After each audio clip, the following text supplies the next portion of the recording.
മഹാനായ പണ്ഡിതൻ ഇമാം അഹ്മദ് ബിൻ ഹംബൽ റഹിമഹുല്ലാഹ് അദ്ദേഹത്തിന്റെ മകൻ ഉദ്ധരിക്കുന്ന ഒരു സംഭവം നമുക്ക് കാണാൻ സാധിക്കും.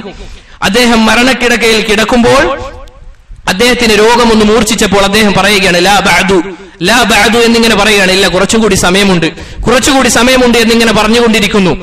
അങ്ങനെ ഇത് അദ്ദേഹത്തിന്റെ മകൻ കുറച്ചു കഴിഞ്ഞപ്പോൾ ചോദിച്ചു, രോഗമൊന്ന് ശാന്തമായപ്പോൾ ചോദിച്ചു, അല്ലയോ ഇമാം അഹ്മദ്, എന്റെ ഉപ്പ, നിങ്ങൾ എന്തിനാണ് ലാ ബഅദു എന്ന് പറഞ്ഞത്, ഇല്ല കുറച്ചുകൂടി സമയം എന്ന് പറഞ്ഞത് എന്തിനാണ്?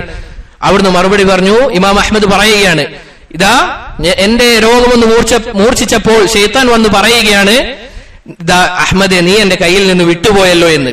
എന്തിനാണ് അങ്ങനെ പറയുന്നത്?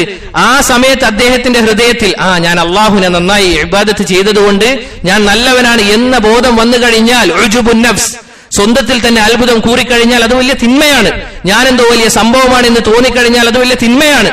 അങ്ങനെ എനിക്ക് പിടിക്കാൻ സാധിക്കുമെന്ന നിലയ്ക്ക് ശൈത്താൻ വരികയാണ്. നോക്കൂ സഹോദരങ്ങളെ, ഇമാം അഹ്മദ് ആരാണ്, നമ്മൾ ആരാണ്? എന്തായിരിക്കും നമ്മുടെ മരണത്തിന്റെ അവസ്ഥ? അതുകൊണ്ട് പ്രിയപ്പെട്ടവരെ, റബ്ബ് സുബ്ഹാനഹു വ തആലയെ ഇബാദത്ത് ചെയ്ത് വളർന്നു വരിക എന്നതാണ് നമുക്കുള്ള ഒരേ ഒരു പരിഹാരം. നമ്മുടെ മരണത്തിന്റെ സമയത്ത് നമുക്ക് രക്ഷപ്പെടണമെങ്കിൽ, നമുക്ക് അല്ലാഹു സുബ്ഹാനഹു വ തആലയുടെ ഏകത്വം വിളിച്ചോതിക്കൊണ്ട് മരണപ്പെടണമെങ്കിൽ, ഇതാ ഈ സമയം നമുക്കുള്ള ഈ സമയം നമ്മൾ അത് മുതലെടുക്കണം.